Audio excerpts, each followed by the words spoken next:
இப்போ நம்ம பார்க்க போகிறது மாசி மாதம் அப்படின்னாலே நம்ம திருக்கல்யாணத்தை நிறைய இடங்களில் பார்க்கலாம். திருக்கல்யாணம் பார்க்க நம்ம வீட்டில் செல்வம் ஐஸ்வர்யம் வந்து நிறைந்து இருக்கும். அது மட்டும் இல்லாமல் நம்ம குடும்பத்தில் வந்து பெண் பிள்ளைகளாக இருக்கட்டும், இல்லை ஆண் பிள்ளைக்கு வரன் தேடிட்டு இருக்கும் போது அந்த வரன் நல்லபடியாக அமைகிறதுக்கு இந்த திருமணத்தை பார்க்குறது ரொம்ப விசேஷம். சிவபெருமானுக்கும் அம்பாளுக்கும் ஆகிற திருமணத்தை தாங்க இப்போ பார்த்துட்ருக்கோம். இங்கே இந்த கோயிலை பற்றி சொல்லணும் அப்படின்னா, இங்கே வந்து இப்போ தான் கும்பாபிஷேகம் ஆகி 48வது நாள் இந்த திருமண வைபோகம் வந்து இங்கே நடத்துகிறாங்க. அதுதான் நம்ம பார்த்துட்ருக்கோம். இதன் மூலியமாக நீங்களும் உங்கள் பிரார்த்தனை சிவபெருமானுக்கும்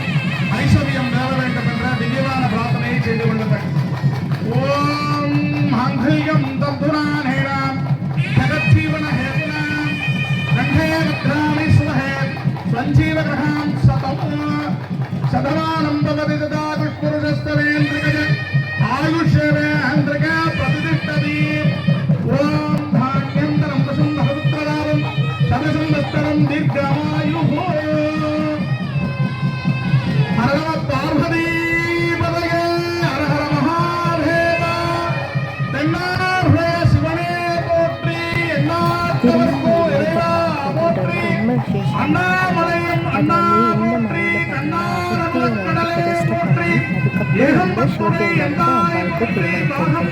உண்மையாகவே சொல்லணும்னா இந்த அம்பாளையும் சிவபெருமானையும் பார்க்கும்போது திருவண்ணாமலையில் இருக்க அண்ணாமலையாரை பார்க்குறபடியே தாங்க இருக்கும். கடைசியாக உங்களுக்கு பாருங்கள், நான் ரொம்ப க்ளோஸ்அப்பில் வந்து உங்களுக்கு காமிச்சிருப்பேன். ரொம்ப அழகாக இருந்தாங்க அது பார்க்குறதுக்கும். ரொம்ப சிறப்பாக வந்து இந்த திருக்கல்யாணம் நடந்தது. இந்த ஐயர் வந்து சொல்லிட்டு இருந்தார், உண்மையாக ஒரு பெண் வீட்டார் சைடும் மணமகன் வீட்டார் சம்மந்திகளையும் இருக்கிற மாதிரி மாலை போட்டு அது ரொம்ப விசேஷமாக பண்ணாங்க. நல்லா இருந்தது. எல்லோரும் நீங்கள் பொண்ணு கொடுக்குறீங்க, நீங்கள் என்ன கேட்குறீங்க அப்படின்ற மாதிரி. அதாவது சிவன் வீட்டார் சைடு மாப்பிள்ளை சைடாகவும் பெண் வீட்டார் சைடு வந்து பார்வதி சைடாகவும் உட்காந்து இந்த மாதிரி பேசிகிட்டு இருந்தாங்க. அது கேட்கவும் ஃபஸ்ட் டைம் எனக்கு வித்தியாசம் வந்தது. நல்லா இருந்தது. மாலை மாத்திரை வைபோகம் நடந்துட்டுருக்குங்க. ரொம்ப நல்லா இருந்தது. ஓவராலாக வந்து நம்ம எவ்வளோக்கு எவ்வளோ வந்து திருக்கல்யாணத்தை பார்க்குறோமோ அவ்வளோக்கு அவ்வளோ விசேஷங்க.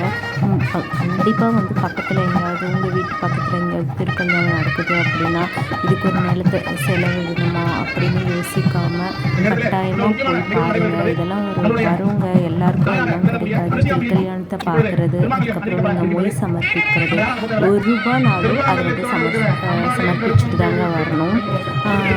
அது ஒரு நம்ம காலகாலமாக நம்ம குடும்பத்தில் பண்ணுறோம் இல்லையா, கல்யாணத்துக்கு போகிறோம், நம்மளால் முடிஞ்சது whatever it is. ஸோ அந்த மாதிரி நீங்கள் பண்ணுங்கள். சுபிக்ஷம் நிறைஞ்சு வரும் இந்த திருக்கல்யாணத்தை பார்க்க. ரெண்டாவது, இந்த திருக்கல்யாணம் நடக்கும்போது இதில் உபயமாக உங்களுக்கு நீங்கள் என்ன வேணால் பண்ணலாங்க. நீங்கள் பிரார்த்தனை பண்ணிகிட்டு இருக்க உங்களுக்கு மாலை வாங்கி தரலாம், இல்லை ஒரு புடவை வாங்கி சாத்தலாம். உங்கள் வீட்டில் கல்யாணத்துக்காக பெண் பிள்ளைகள் இருக்காங்க அப்படின்னா நீங்கள் இதை மனசில் வச்சுட்டு நீங்கள் பண்ணுறீங்கன்னா அது உபயமாக நீங்கள் வந்து பண்ணலாங்க. இந்த மாதிரி அப்டேட்ஸ் பார்க்குறதுக்கு என்னோடய சேனலை சப்ஸ்கிரைப் பண்ணுங்கள். ஃபைனலாக வந்து பார்த்திங்கன்னா சீர்வரிசை, அப்புறம் வந்து கண் திருஷ்டி பட்டு இல்லைங்களா புது மாப்பிள்ளை புது பொண்ணுன்ற மாதிரி ஆளர்களுக்கு இந்த வீடியோவில் நான் இதோட நிறைய பண்ணுறேன். நன்றி, வணக்கம். இது சப்ஸ்கிரைப். தேங்க்யூ.